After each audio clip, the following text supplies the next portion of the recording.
Marami umanong mastermind sa flood control scam. Base umano yan sa mga nakalap na ebidensya ng Blue Ribbon Committee ayon yan kay Senatora Panfilo Lacson. Kuha tayo ng mga updates sa pag-uulat ni Bombo Angelo Aganan. Bombo Victor, Bombo Jai, marami umano ang mastermind ng napakalaking flood control scam base sa mga nakalap na ebidensya sa investigasyon ng Senate Blue Ribbon Committee. Ayon yan kay Senate Pro Tempore Panfilo Lacson. Ayon kay Lacson, wala umanong naituturong overall mastermind sa flood control scam. Ngunit marami umanong mastermind sa mga district engineer ng Department of Public Works and Highways o DPWH sa iba't ibang distrito kung saan natuklasan ng mga ghost projects ng proyektong flood control ng pamahalaan. Dagdag pa niya, mayroon lamang umanong mga organisadong grupo sa bawat distrito na gumagawa ng katiwalian kung saan inihalimbawa niya ang First District ng Bulacan na may tinatayang budget na 30 billion peso para sa flood control projects. Ngunit natuklasan na kung hindi ghost ay substandard ang mga nagawang proyekto. Kaugnay niyan, pakinggan natin si Senator Panfilo Lacson.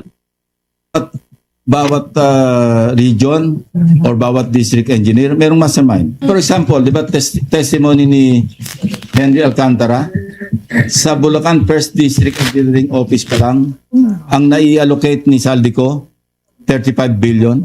Kaya nga nakiusap siya, hanap po kami dyan sa karating probinsya, yung ibang mga DEOs, kasi baka ma-obvious na tayo na lumolobo na dyan sa Bulacan. So yun, so sino mastermind doon? Walang overall mastermind. I don't think there's an overall mastermind. Kasi nga, di ba, ano to driven by greed. Saka sabi ko nga, di ba, parasite. Direktang sinagot naman ni Lacson ang mga aligasyong alam niya kung sino ang mastermind sa katiwalian. Aniya, hindi umano siya si Superman upang matukoy kung sino ang ulo ng inilarawan niyang sistematikong pagnanakaw sa kaban ng bayan.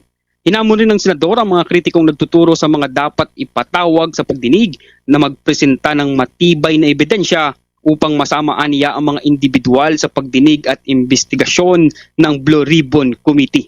Habang hindi naman direktang nasagot ng chairman ng komite ang katanungan kung may tuturing ba si Saldico bilang isang mastermind dahil sa dating panunungkulan nito bilang tagapamuno ng House Committee on Appropriations.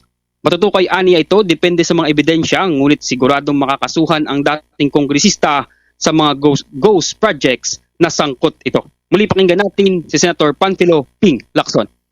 Depende sa evidence to be presented. If it comes to that and he is identified to be the, overall parang manipulator, o di, so be it. Pero yon, hindi mo pa rin siya ma-attribute na mastermind. Harap lang siya sa napakaraming, tawag dito, accounts ng kaso. Meron siyang plunder sa Bulacan, may plunder sa Mindoro, may plunder siya sa kung saan man. Yun na lalabasan. So, series or number of counts of cases na involved siya. Samantala, sinabi naman ni Lacson na maaaring magkaroon ng susunod na pagdinig ang Blue Ribbon Committee kung sakaling muling may matukoy na ghost flood control projects sa nagpapatuloy na inspeksyon sa mga proyektong flood control mula sa Luzon hanggang sa Mindanao.